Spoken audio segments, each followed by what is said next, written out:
singularity point. He is the one person that can remember things that happened before there were time changes. So he's like one of the few people that knows what he can do.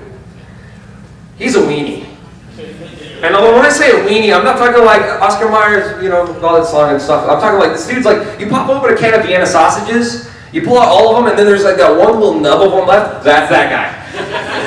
The first time you see him, he is 20 feet up in the air on his bike in a tree. Getting saved by the police. And then about 15 minutes later, he's back up in that tree again, and he lost his wallet. So eventually he meets this Momotaro's guy, and Momotaro's possesses him because he's a singularity point, and if you make a deal with a certain image, they will work with you. So he possesses him, and he suddenly becomes a lot more macho, a little bit more crazy, and he just likes to let everyone know that he's here. So, Ori-Sanjo, all that stuff. So Momotaro's, he's definitely the lead comedic main of this show. Then there's Urotaro's, he's a bit of a ladies' man, he likes to string you along. And then over here on the left, there's Kintaro's, and he's a bear.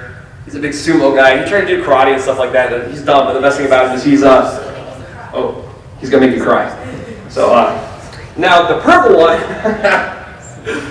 imagine taking a 6-year-old and putting him into like a devil's body, yeah. So this guy was like, he possessed Ryotaro at the same time the blue guy did, but he didn't jump into his body and make him do anything. He's chilling.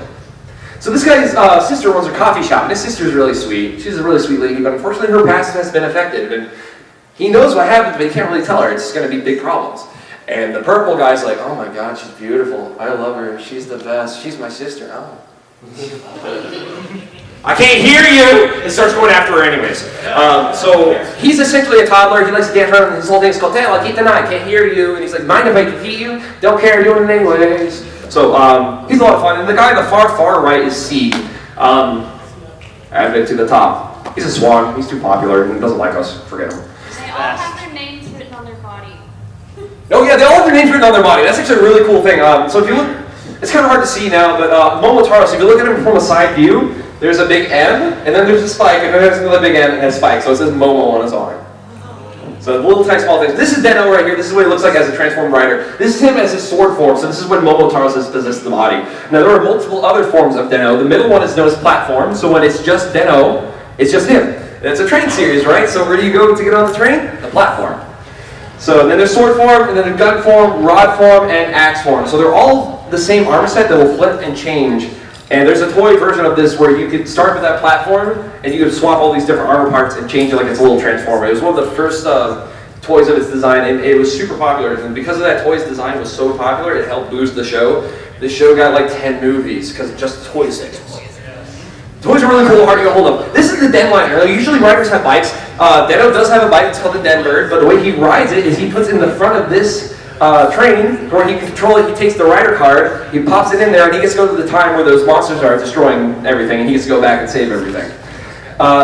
So here's Momotaro's transforming into Den-O. Here's the thing that's really crazy about Kamen Rider. Sometimes there are series where the main character's actor is so darn popular they will never be able to get him back. This is one of those instances. The gentleman who played Den-O, his name is Takeru Sato, and if you guys like Rurouni Kenshin, he's the live-action Rurouni Kenshin from those movies. So that guy that's running around doing all those crazy swords and stuff like that is that dude. He's awesome. He's rad. He's one of the best rider actors I've seen out there. And another little fun fact, the gentleman that played Kamen Rider Skull from Kamen Rider Double, he played the main villain from the first Rurouni Kenshin movie, so you got to see two riders face off with blades. It's really cool. So Den-O is popular because it is one of the longest running rider series. There are still movies being made about it even today. Like there was a movie that featured Den-O that just left theaters about 2 weeks ago. Now he's not the main focus character, but he's still in it. And because they can't get a hold of that actor anymore, the dude that was the voice actor for Momotaro's, they'll bring him in. And Seiji Takaiwa, he's the main Kamen Rider actor, so he'll jump in the Momotaro suit, and he's even come forward and saying, if I have to get in that damn suit one more time, I swear. So this gentleman right here is Sakurai Yuto. Now he's very important to the story because he's actually related to the coffee shop sister that I was talking about earlier. He's very important to her, but not yet. Time travel, it's fun. So eventually he becomes Kamen Rider Zeronos. Oh wow, that's way too high. He has an Imogen whose name is Denan, and instead of being possessed by him, he can't be possessed by him, but usually he's more of like an accessory, like a thing to help him fight. So there's Altair form, and then Vega form.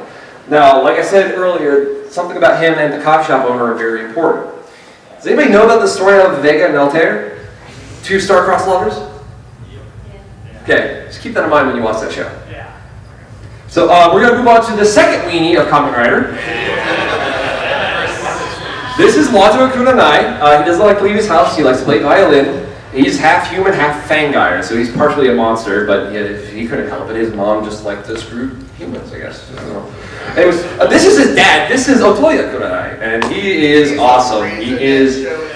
This show takes place in both 2008 and also 1986. There are two timelines in the story, and they both flip-flop. So you'll watch one, and there'll be a commercial break, and it'll flip, and you'll see what's happening in the past. It'll flip back, and you'll see how that's currently affecting the characters in the future. So Wataru is Kamen Rider Kiba. His dad was Kamen Rider Iksa for a time. So this is Kiba. Kiba's the first supernatural rider. His head's supposed to be based off a jack-o'-lantern, but he's supposed to be like a vampire kind of character. Then this purple form down here is known as Daga form. He's supposed to be like the big Frankenstein's monster kind of type. He has this big like hammer fist as a weapon. Then there's the Garuru form, which is supposed to be like the Wolfman form, and he uses a sword. And then there's the Basha form, which is supposed to be the what's the name of it? Creature from the Black Lagoon. So Kiba's has some really interesting designs. Unfortunately, the story from the 2008 portion is really weak. It's not that great. It gets better near the end. The main character you're going to be watching for is Iksa. Now, the one on the far left, that is what his dad looks like in the past. The guy in the middle is Nago-san. Could you stand up for me for a second? So check out her shirt. It has 753 on it. Nana, go, and then 3. San. So, Nago-san. Nago-san, Mr. Nago. And the belt. So the belt would also say stuff like that, Nago-san and stuff, and it's fun. Eventually he gets a upgraded form known as Rising. I like Iksa a lot. If you're going to watch Kiba, you're going to be really enjoying Iksa. Oh, yes. This is my favorite Kamen Rider. Oh my God. Yes. We're going to have a couple of arguments and a couple of discussions here for a second. But first off, Decade is one of those shows where if you've seen any of these shows I've talked about previously, the show's going to be very difficult to watch. If you have not seen anything Kamen Rider before, this may be one of the best jump-on points for you, because after you watch the show, you get a great idea of what the previous riders were like without ever knowing any spoilers. All the worlds he travels to, he's a dimension hopper, mind you. He can travel to all these different worlds. He can take on the abilities of all these other riders, kind of like Mega Man does, except for he actually looks like those riders just with his regular belt on. He gets to go to alternate reality versions of all these previous riders. So you get to see all these riders without ever having to get spoiled on their story. You get to see all their forms and designs and powers and stuff like that. So you can be watching and be like, man, that rider's really cool. I want to stop this. I'm going to go watch that. And you totally can. And then you can come back to it and be like, what the hell did they do? Because they're not bad episodes if you don't know much about Rider. If you know a decent amount about Rider and you go into this, you are going to be, so many. You're going to grit your teeth so hard you probably break them. So anyways, we're going to move forward. Decade's theme is barcodes and CMYK. Do you know what CMYK is, folks? It's the 4 colors that are mostly used for printing things. So like if you ever go look at a box, you'll see CMYK colors down at the bottom and the weird barcode deal. So this features all the riders that he travels, all the worlds he travels to, and all these different abilities he can get. He can turn all these different dudes.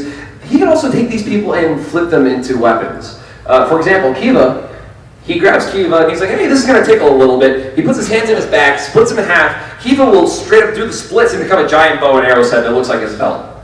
And that's not the only one. Fives turns into a giant cannon. Kabuto turns into a giant version of his belt. And then Hibiki turns into a giant drum and they straight up drum the monster to death. And episode 18 of Decade, if you guys get a chance to check that one out, please do. It's legendary. It's freaking weird. So Decade also has a couple of secondary riders. Oh, this is the scene I was telling you about where they brought out Black and Black RX. After they visited those first 10 rider worlds, they visited some older riders. So they did Black and Black RX, and they did Amazon, but we don't talk about that guy because he's not really Amazon. Because Amazon back in the days, Amazon! Like really crazy, super into it. The guy they got for this time was a Brazilian that didn't really speak too much Japanese. So they're like, all right, do your transformation. He's like,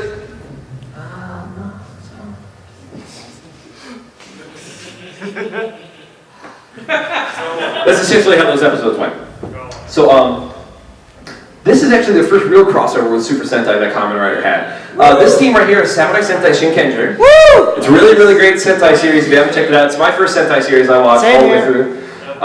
And what I love about this is that there's a part where Decade and Shinken Red, they swap weapons. So, Blade is summoned and then gets turned into the Blade, and then Decade's like, here you go, and Shinken Red's like holding a dude in his hands. It's actually a sword, and then he fights a monster where he takes that dude and he stabs that other dude with the dude. Anyways, and then Decade gets Shinken's Red's Volcano Smasher, I think is the English translation of it. But Rekka Daisanto is what's called in Japanese, and it's essentially a big cannon gun, and he wipes some stuff. And Kuga was there.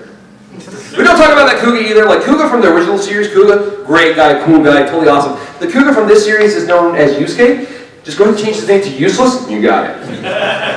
So, I'm going to go ahead and say I would recommend Decade as your Rider series for you to check out, but only if you're going to watch the series after it, immediately after. The series after it is awesome, but it's even better if you watch Decade ahead of time, because Decade is also the first writer to bring back the crossover movies. So very quickly, we're going to talk about Kamen Rider Double. So